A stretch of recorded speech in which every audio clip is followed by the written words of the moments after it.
Amen. Nous disons vraiment à Dieu merci pour cette opportunité qu'il nous offre de parler de sa part. Et j'aimerais parler vraiment d'un point. Nous sommes dans Exode 5, à partir du verset 16. La Bible dit ceci. On peut commencer par 15. Les commissaires des enfants d'Israël allèrent se plaindre à Pharaon et lui dire: pourquoi traites-tu ainsi tes serviteurs? On ne donne point de paille, on ne donne plus de paille à tes serviteurs, et l'on nous dit: faites des briques, et voici tes serviteurs sont battus comme si ton peuple était coupable. Pharaon répondit: vous êtes des paresseux. Voilà pourquoi vous dites: allons offrir des sacrifices à l'Éternel. Maintenant, allez travailler, on ne vous donnera point de paille et on vous livrera la même quantité de briques. Amen. Ici, nous sommes en train de voir, c'est Moïse qui a parlé avec les enfants d'Israël pour leur dire que Dieu a entendu leurs cris et qu'ils doivent passer de l'Égypte pour aller à Canaan. Ils avaient accepté, ils étaient très contents d'avoir accepté ce message-là. Et c'est comme lorsque un évangéliste peut parler à quelqu'un qui est païen pour dire que non, Dieu a pris la résolution, Dieu t'aime, tout ça, il est mort pour toi, il s'est sacrifié pour que tu puisses quitter le monde pour entrer dans son royaume. Mais après ça, lorsque Moïse est allé dire à Pharaon a trouvé une stratégie pour dire que ces gens ici, ils veulent aller adorer leur Dieu. Ils veulent aller servir leur Dieu. Qu'est-ce que je fais? Ils vont commencer à produire les mêmes quantités de briques, mais on ne va pas leur donner de la paille. Et lorsqu'on leur avait dit ça, ils ont essayé, n'ont pas pu. On a commencé à les battre, ils sont allés se prendre. Et qu'est-ce que Pharaon a dit? Vous êtes des paresseux. Voilà pourquoi vous êtes en train de dire que vous êtes appelés à aller adorer votre Dieu. Allez travailler, on ne va plus vous donner la paille. Qu'est-ce que j'aimerais comprendre par là? Chaque enfant de Dieu doit comprendre une certaine chose. C'est très important que nous puissions comprendre. Lorsque nous sommes dans le Seigneur, le diable cherchera à tout prix en sorte que tout ce que nous sommes en train de faire puisse nous occuper, que nous ne puissions pas avoir le temps pour l'Éternel.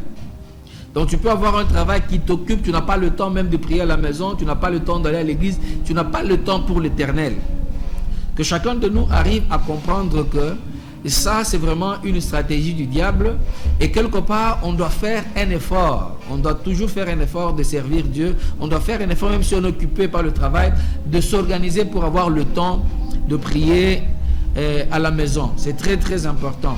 Et lorsque vous trouvez que c'est compliqué, demandez à Dieu qu'il vous donne un autre travail. Il ne faudrait pas avoir l'esprit comme certaines personnes qui sont en train de dire tout, c'est-à-dire on trouve que c'est ça l'essentiel. Non, ça c'est une stratégie du diable. Le diable peut te donner l'impression que tu sers Dieu, que tu marches avec Dieu, mais tout ce qui fait de la force de Dieu, tu ne l'as pas. Tu n'entres pas en communion avec Dieu, tu ne pries pas, tu ne parles pas avec Dieu, tu ne médites pas la parole de Dieu. Mais dans ta tête, tu dis que tu es chrétien, mais le diable a déjà pris tout son temps. Voilà ce qui est en train de se passer. Et actuellement, ce que nous constatons actuellement, quelqu'un peut avoir travaillé le soir, il peut avoir même le temps libre d'aller à l'église, il ne sait pas y aller, il s'est dit: bon, j'ai beaucoup travaillé, je vais me reposer quelque part. Même s'il ne fait pas le péché, mais il va se reposer, il peut manger, prendre son sucre, tout ça, il dit qu'il se repose. Mais il ne veut pas aller à l'église, il ne sait pas s'il trouve qu'à l'église c'est ennuyant, il ne saura pas se reposer. Or, le grand repos, nous l'avons en Christ. Que chacun de nous arrive à comprendre que le travail que tu as, c'est Dieu qui te l'a donné. Et Dieu qui te l'a donné, il ne faudrait pas que le travail puisse prendre la place de Dieu. J'aimerais dire, même aux femmes mariées, à certaines femmes, elles peuvent être là, elles prient pour le mariage, aussi longtemps que le marié, on ne la va plus à l'église. Elle est occupée par les enfants, il garde les enfants, tout ça. Mais s'occuper des enfants, garder les enfants, il n'y a que Dieu qui garde les enfants, et tout ça. Voilà que ne tombe pas dans le piège du diable de chercher à donner plus de temps à ce que nous allons faire, même le peu de temps que nous sommes appelés à faire, à donner à Dieu, on ne le fait pas. Vous allez voir dans nos églises, deux fois on a deux cultes par semaine, mardi, jeudi, mercredi, vendredi, qui est des cultes qui ne durent que 2 heures. Mais si nous voyons d'abord par jour, nous avons 12 heures de travail de 6h à 18h. Lorsque nous multiplions, nous avons presque, si c'est 72 heures. Et on a difficile de prendre même 4 heures là pour donner à Dieu. On trouve que c'est compliqué, c'est beaucoup.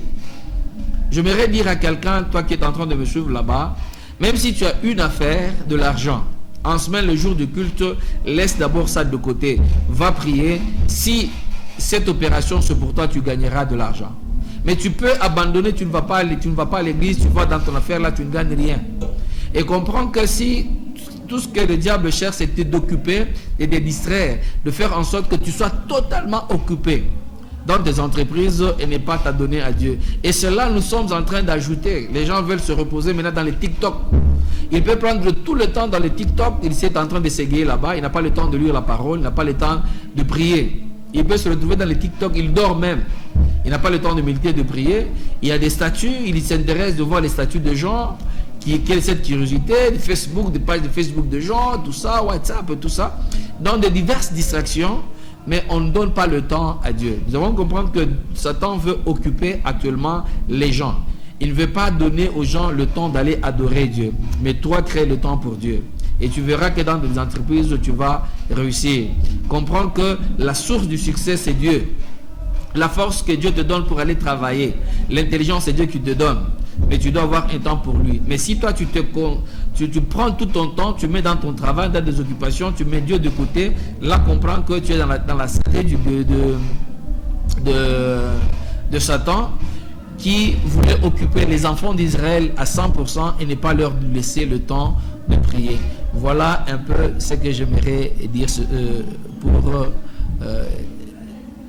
ces instants.